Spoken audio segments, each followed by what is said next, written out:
Welcome back everybody to Neighbor News. Here we summarize all the exciting news and leaks from the Hello Neighbor franchise. Now before I say anything else, I wanna say thank you for the amazing support on the last episode. I really didn't think we would hit as many likes as we did, and I promised I would upload my reaction to the ending of the VR game.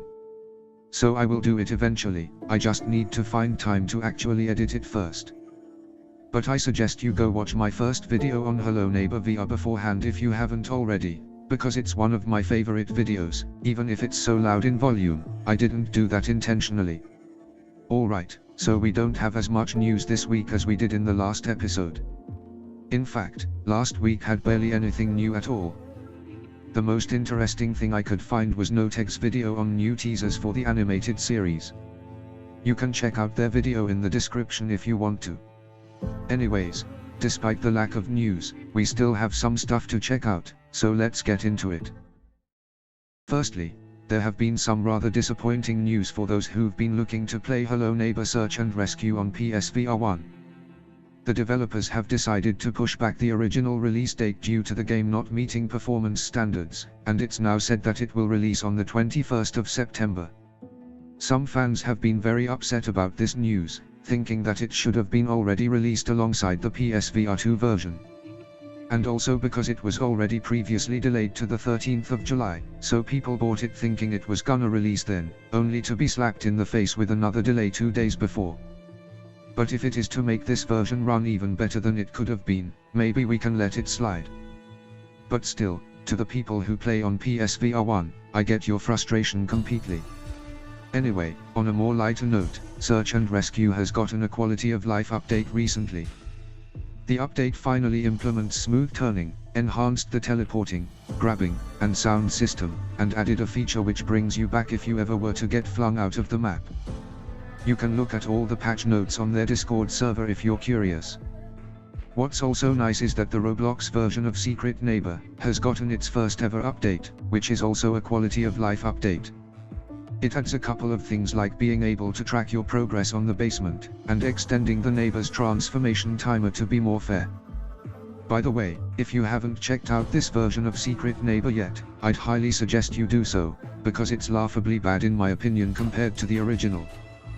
But I don't really want to talk about that right now. If you want to know what it's like, just play it. I'll leave a link for the game in the description as well. Now I actually want to talk about my fan game Alternative Reality, because I haven't done a real update video on that game for a while now. I'm currently debating on whether I should include a story mode in this game, because I think the story is just half decent, or if it should just be an alpha remake collection or whatever, but then it would be like basically all other fan games. It takes a long while to come up with something great that also makes sense. But either way, the gameplay aspects of the fan game are finally starting to come together. Although it also takes a while to develop this game because I'm doing so many different things at once, including making videos. And I'm developing this fan game all alone as well, which makes it even more difficult.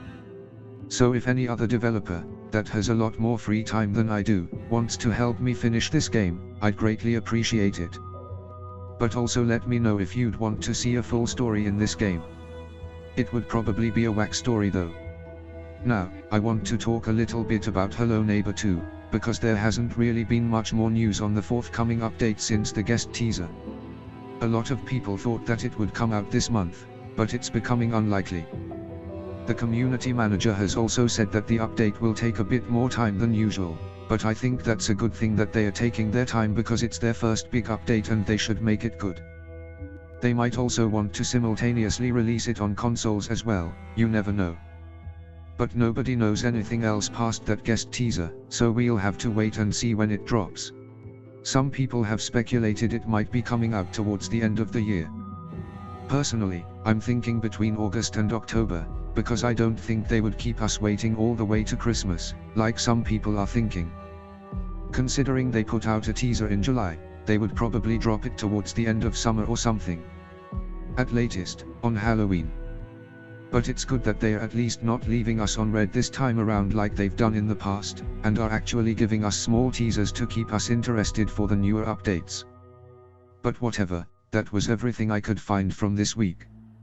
And if you found this video to be remotely helpful, consider clicking the like button, to show your support on these kinds of videos. Thanks for watching, and we'll see you sometime in the future.